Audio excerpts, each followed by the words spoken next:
change the shape of the enzyme. But what about things that help the enzyme? There are activators that help the enzymes bind to their substrates better. And we call those cofactors. And guess what are cofactors? Vitamins. The vitamins that we take, or the vitamins that we get in our food if we just eat a well-rounded diet and you don't have to take vitamins, the vitamins are cofactors. The vitamins help the enzymes in your body do their job. And specifically what most of them do is they help the enzyme and the substrate be more attracted to each other, and they help the substrate to bind tighter into the active site. So they help the reaction to occur. But there are also inhibitors, and these are things that will block the enzyme doing its job. This is not the same as temperature and pH. Those stop the enzyme from doing its job, but those aren't purposefully blocking the enzyme from doing its job.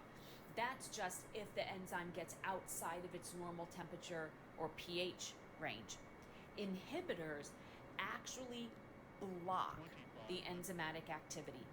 And we have two different kinds. We have competitive inhibitors and we have non-competitive inhibitors. And let me go to the next slide because that will show you, and I can talk while I'm drawing. So for a normal enzyme like this one, here's our substrate, which is our reactant in this reaction. Here's our enzyme, and notice the shape of this active site compared to the shape of this substrate. That substrate can fit right into that active site like a puzzle piece or like a lock and a key. In this case, for A, this is normal binding, and the reaction is going to proceed as normal.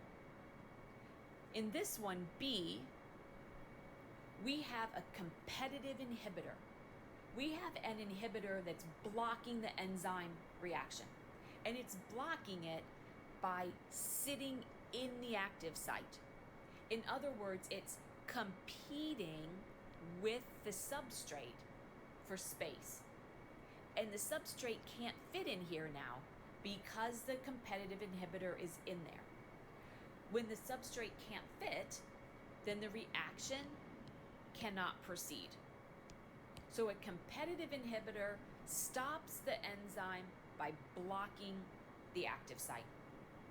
The third option is a non-competitive inhibitor. Here's our non-competitive inhibitor. It's attaching to the enzyme at some place remote from the active site. So it's not sitting in the active site like the competitive inhibitor did. It's sitting someplace else. It's binding to the enzyme, but at a location that is different than the active site. But the mere binding of that non-competitive inhibitor to the enzyme changes the shape of the active site.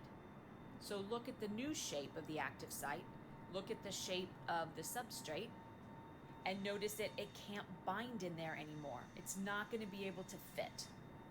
So the non-competitive inhibitor blocks the enzyme's ability to catalyze the reaction, but it's not directly competing with the substrate for the active site. It's changing the shape of the active site so that the substrate cannot bind to it. And then let's look at our last topic for this chapter, which is feedback inhibition. So this is a type of enzymatic regulation where the product acts as its own non-competitive inhibitor.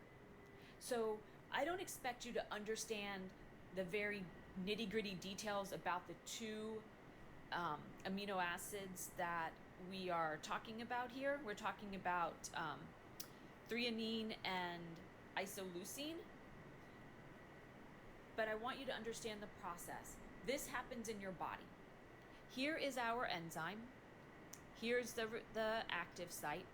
And we have this chemical called threonine that comes in and binds to the active site. And through a series of reactions, that threonine, so threonine is the reactant, is converted into a product called isoleucine. So in your body, when isoleucine levels are low, your body is going to use threonine to go through this enzymatic pathway and make isoleucine.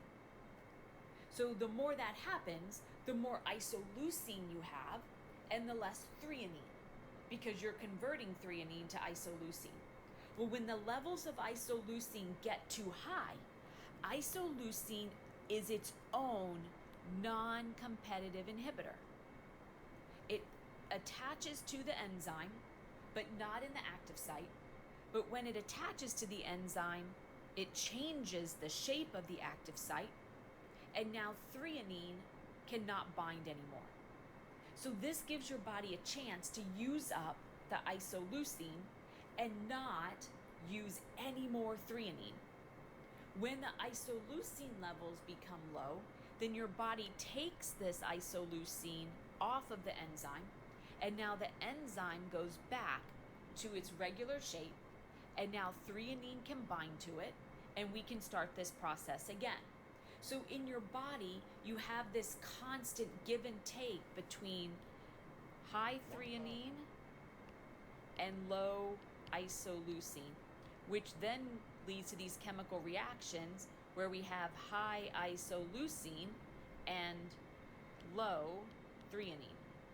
And then it will go back. So this is a reaction in your body that is orchestrated by an enzyme, but by isoleucine being its own non-competitive inhibitor. And that we call feedback inhibition. When your product becomes the inhibitor, that is feedback inhibition.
Plenty.